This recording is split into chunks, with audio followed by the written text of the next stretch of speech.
Here is Newsline on Melody 100.7 FM, Ibadan. I am Elizabeth Awoku. First, let's check out the headlines. Nigeria's defense minister says Africa must unite to contain security threats. Governor Seyi Makinde asked Nigerians to play their role in changing the trajectory of the country positively. On entertainment news, Davido, Cubana chief priest, visit Akpabio in Abuja.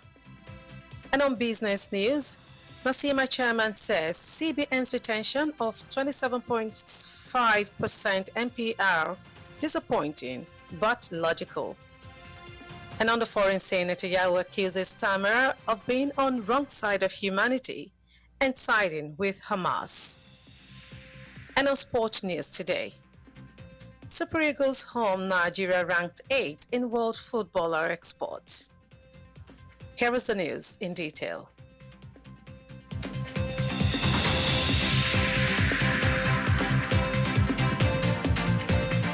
Nigerian Afrobeat superstar David Adeleke, also known as Davido, yesterday paid a courtesy visit to Senate President Godswill Akpabio in Abuja.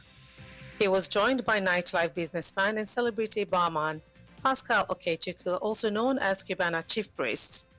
The visit was shared on Instagram by Cubana chief priest through a video that quickly attracted attention online.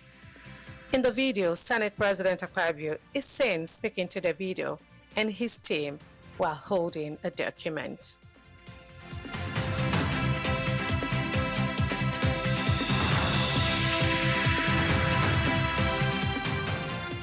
US rapper Kid Cudi yesterday described having his home broken into and his car set on fire amid music mogul Sean Combs' rage over his one-time girlfriend Cassandra Ventura's relationship with the rapper. The highly anticipated testimony from the famous rapper Kid Cudi, whose real name is Scott Mescudi, follows last week's bombshell testimony in Manhattan Federal Court from Ventura, who said she was physically and psychologically abused for years by Combs. The once powerful music industry figure is on trial for sex trafficking and racketeering.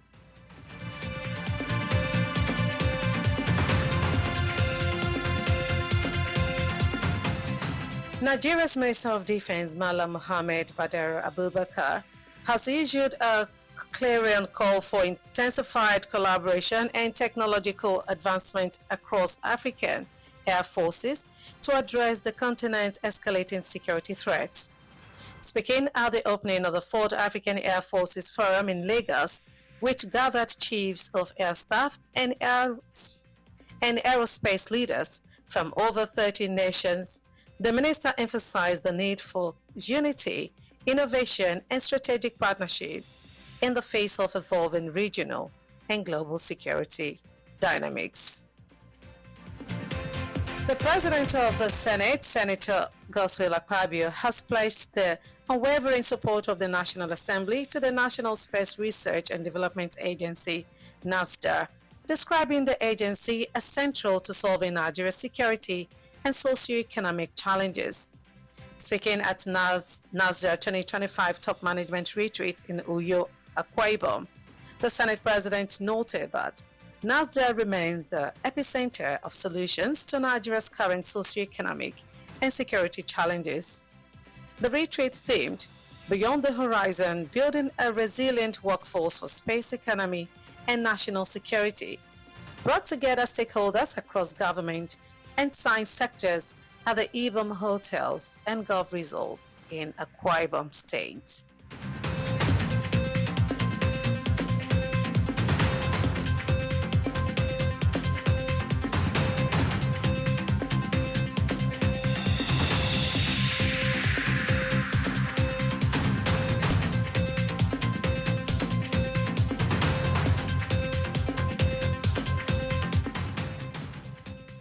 The Oyo State Governor, Engineer Seyi Makinde, has urged all Nigerians to play their roles in changing the trajectory of the country positively. The governor stated that the responsibility of transforming Nigeria should not be left to politicians alone, but that it should be an all-inclusive effort. Governor Makinde said this yesterday at a public function held in Ibadan, the Oyo State capital. Thank you for staying tuned. Newsline returns shortly.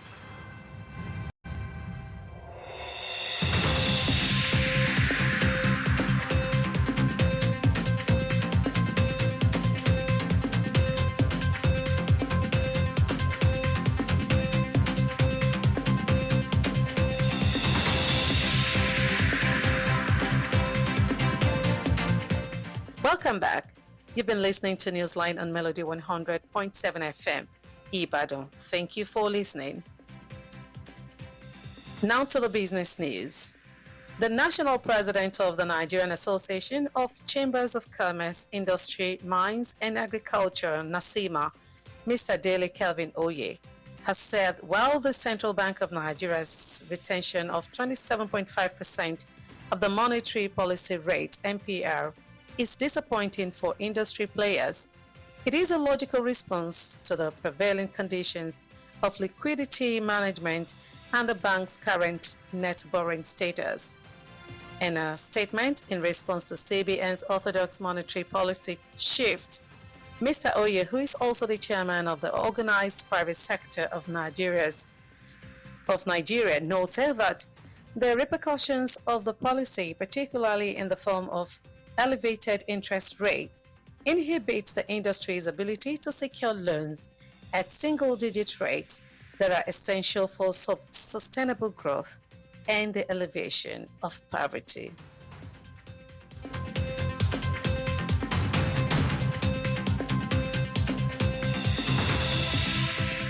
And on the foreign scene, Israeli Prime Minister Benjamin Netanyahu has launched a blistering attack on Prime Minister Keir Starmer and the leaders of France and Canada, saying that they had effectively said they want Hamas to remain in power.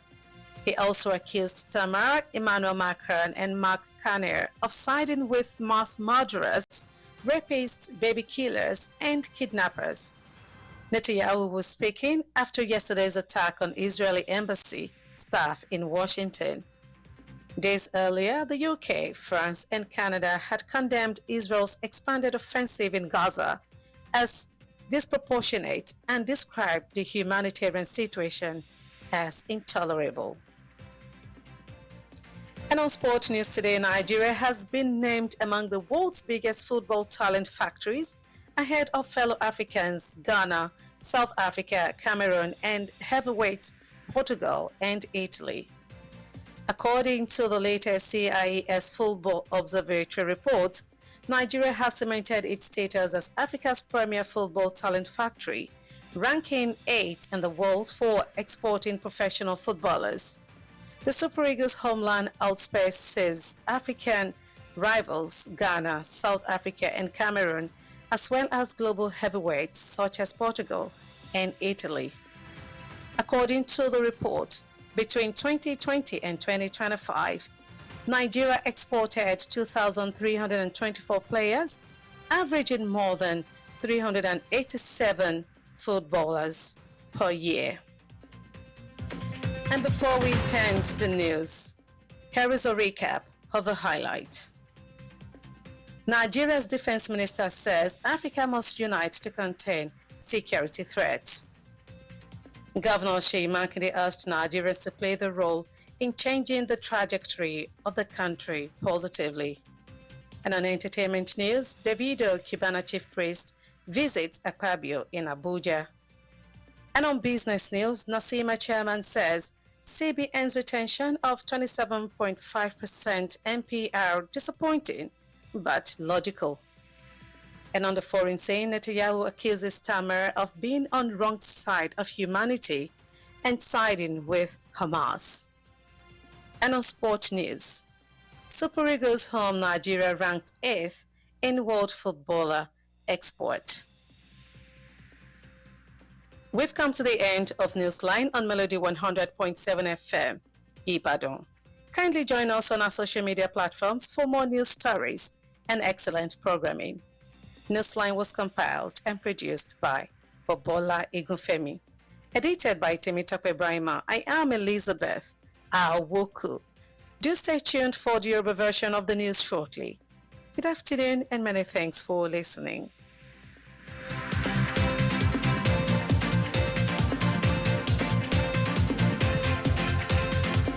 Your true urban radio station is here. Melody 100.7 FM. I love this station. Melody 100.7 FM.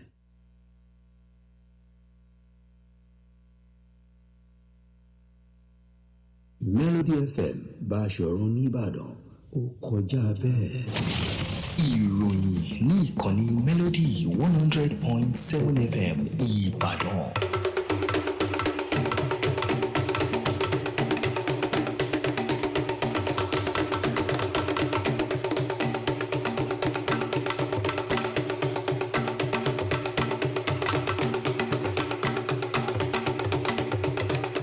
Ẹ káàsán, àkójọpọ̀ ìròyìn la mú wá fún yín láti ìkànnì Melody 100.7 FM Ìbàdàn. Adebola Adébáyọ̀ ni oníròyìn yìí. Ṣáájú ẹ gbọ́ kókó tó wà nínú ìròyìn náà. Mínísítà fẹ́tò ààbò lórílẹ̀‐èdè Nàìjíríà ti sọ pé àwọn ilẹ̀ adúláwọ̀ gbọ́dọ̀ wà ní ìṣọ̀kan lójúnà àti kojú ìdúnkokò ètò ààbò. Gómìnà Ṣèyí Mákindé tìpínlẹ̀ Ọ̀yọ́ ti rọ àwọn ọmọ orílẹ̀-èdè Nàìjíríà láti kó ipa tiwọn lójúnà àti mú àyípadà rere bá ilẹ̀ yìí. Davido àti Cubana Chief Priest ṣàbẹ̀wò ẹ̀ńlẹ́ńbẹ̀ún sí Akpabio nílùú Àbújá. Adarí àjọ Nasima sọ pé ìdá 17 tí ilé ìfowópamọ́ CBN fi sọ́dọ̀ kò bójúmu. Natayu fẹ̀sùn kan Starmer pé kò hùwà ọmọlúàbí pẹ̀lú bó ṣe gbè sẹ́yìn Hamas. Ẹgbẹ́ agbábọ́ọ̀lù Super Eagles ni wọ́n ti wà nípò kẹjọ báyìí nípa bí àwọn agbábọ́ọ̀lù ṣe ń kúrò ní ilẹ̀ wọn sí ilẹ̀ òkèrè. Ìròyìn ọ̀hún rèé lẹ́kùnrẹ́rẹ́. Olórin takasúfè ọmọ ilẹ̀ Nàìjíríà ní David Adeleke tọ́pọ̀ èèyàn mọ̀ sí Davido ti ṣe àbẹ̀wò ẹ̀ńlẹ́ńbẹ̀ún sí ààrẹ ilé aṣòfin àgbà ilẹ̀ yìí Godswill Akpabio nílùú Àbújá tí gbajúgbajà oníṣòwò Pascal Okechukwu tí gbogbo èèyàn mọ̀ sí Cubana Priest náà sì kọ́wọ́rìn pẹ̀lú rẹ̀.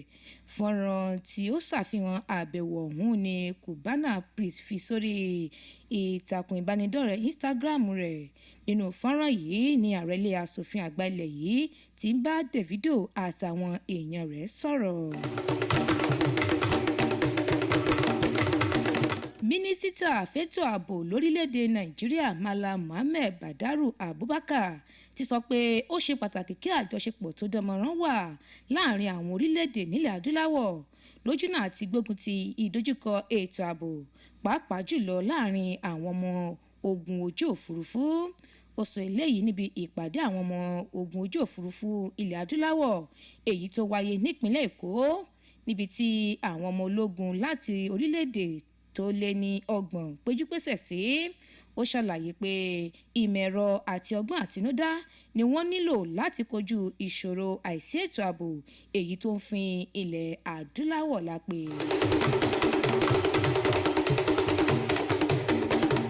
Ilé aṣòfin àgbà ilẹ̀ Nàìjíríà Sẹ́nẹ́tọ̀ Godswill Akpabio ti jẹ́jẹ́ àtìlẹ́yìn ilé aṣòfin àpapọ̀ ilẹ̀ Nàìjíríà fún ìdàgbàsókè àjọ tó ń ṣàmójútó ojú ọjọ́ láti lè mú ojútùú bá ìṣòro àìsí ètò ààbò.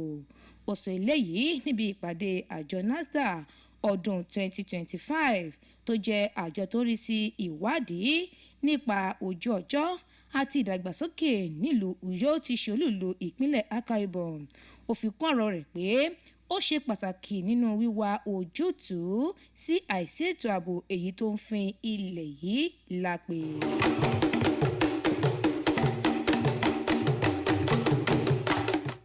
Gómìnà ìpínlẹ̀ Ọ̀yọ́ onímọ̀-ẹ̀rọ Ṣèyí Mákindé ti rọ àwọn ọmọ ilẹ̀ yìí láti kó ipa tiwọn náà nínú títún ìtàn orílẹ̀-èdè Nàìjíríà kọ. Gómìnà sọ pé ojúṣe àwọn olóṣèlú nìkan kọ́, àmọ́ tó jẹ́ ojúṣe gbogbo èèyàn pátápátá láti mú àtúntò dé bá orílẹ̀-èdè Nàìjíríà. Gómìnà Mákindé sọ eléyìí níbi ayẹyẹ kan tó wáyé lánàá nílùú Ìbàdàn tí í ṣe olúùlú ìpínlẹ̀ Ọ̀yọ́. Àkójọpọ̀ ìròyìn ilẹ̀ tí ń tẹ́tí sí láti ìkànnì Melody 100.7 FM Ìbàdàn. Melody FM Báṣọ̀run nìbàdàn ó kọjá bẹ́ẹ̀. ará ilé ìrọ̀nà pọ̀pọ̀ ewé kan jẹ́ o. àtọ́tù arére ìwé ìròyìn Yorùbá Tòótọ́ agbẹnusọ ọmọ káàró jíire tọ̀sẹ̀ yìí tuntun jáde kàṣàgbà orúgbó bọ̀ ìbẹ̀rù bọ́jọ́ ṣẹlẹ̀ lẹ́kọ̀ọ́ lórí àwọn Fúlàní rẹpẹtẹ tí Dangote kó wọlé o èèmọ̀ wọ̀lú ó ga o òjò pagogo sọ̀rọ̀ lórí ìjà tí wọ́n ló ń báyàwó rẹ̀ jà kí ló fàjà wọn kẹ́ ẹ fúra o Ọbásanjọ́ léwu wà níwájú Nàìjíríà ewu bíi ti bò nǹkan mọ̀dé o àwọn Fúlàní jí ọba Yorùbá kan gbé nínú ààfin rẹ̀ èèmọ̀ tí wá wọ̀lú báyìí oríṣiríṣi gómìnà àti mínísítà Tinubu yọwọ́ ẹ̀ṣẹ́ síra wọn kí ló fàjà gan àṣírí ńlá Ebenezer Obesan tó fàjà láàrin òun àti Orlando Ọ̀wọ̀ kí ló fàjà wọn gan. ó parí òfin táwọn aṣòfin gbé jáde lórí Aláàfin mọ̀ di wàhálà nílùú Ìbàdàn ta ló tó gbéná wojú ikú bàbá yèyé wọlé àdìmúlẹ̀ olórin ẹ̀mí sọ tó ṣẹlẹ̀ láàrin òun àti Saheed Òṣùpá kí ló ṣẹlẹ̀ gangan o gbogbo ẹ̀ lẹ́ka gbádùn nínú ìwé ìròyìn Yorùbá Tòótọ́ tọ̀sẹ̀ yìí ó wà káàkiri gbogbo fẹ́ńdọ̀ $400 péré ni ó béèrè fún tiẹ̀ o. Ìkànnì tó kọjá rẹ́kẹrẹ́kẹ́ Melody FM Ìbàdàn.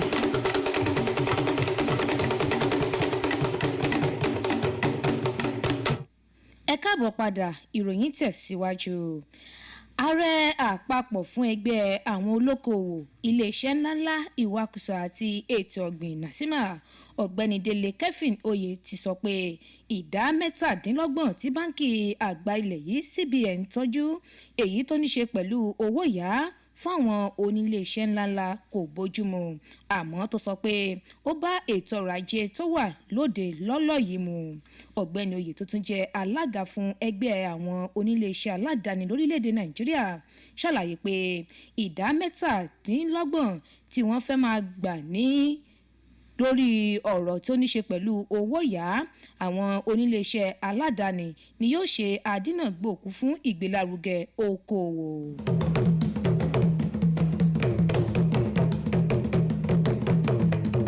Nílẹ̀ òkèèrè olóòtú ìjọba ilẹ̀ Israel Benjamin Netanyahu ti fi ẹ̀sùn kan olóòtú Starmer àtàwọn adarí orílẹ̀-èdè Faransé tó fi mọ́ ilẹ̀ Canada pé wọ́n lo ọwọ́ agbára lòdì sí Hamas pé bákan náà ló tún fẹ̀sùn kan Starmer Emmanuel Macron makani pé wọ́n fọwọ́ sí ìṣekúpa ọ̀gọ̀rọ̀ èèyàn ìfipábánilòpọ̀ àti ìwà ìjínigbé gbowó. Ṣáájú àsìkò yìí nílẹ̀ Gẹ̀ẹ́sì orílẹ̀-èdè Faransé àti ilẹ̀ Canada ti fẹ̀sùn kan ilẹ̀ Israeli látàrí ìkọlù tó ń wáyé ní Gaza èyí tí wọ́n ṣàpèjúwe gẹ́gẹ́ bí ìwà àìláàánú ọmọnìyàn.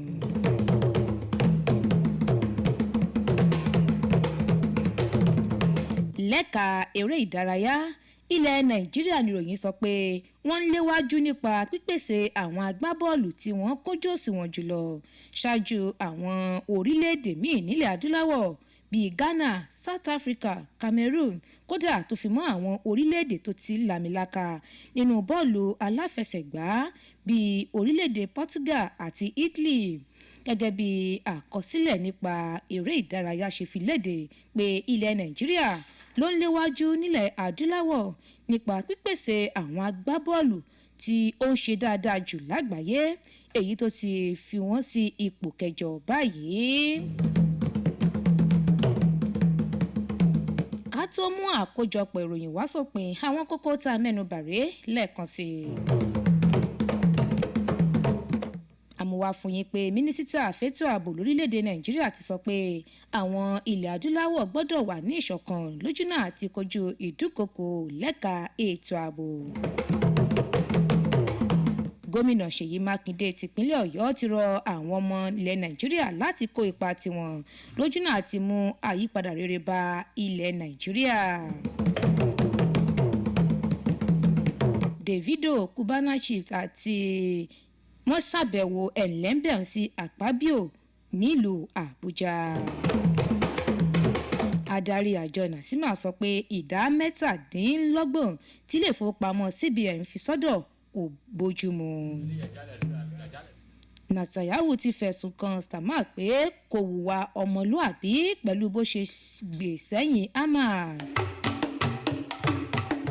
Lákòótán lágbọn eré ìdárayá láti mú wá fún yín pé ẹgbẹ́ agbábọ́ọ̀lù Super Eagles ni wọ́n ti wà nípò kẹjọ báyìí nípa bí àwọn agbábọ́ọ̀lù ṣe ń kúrò ní ilẹ̀ wọn lọ sí ilẹ̀ òkèèrè.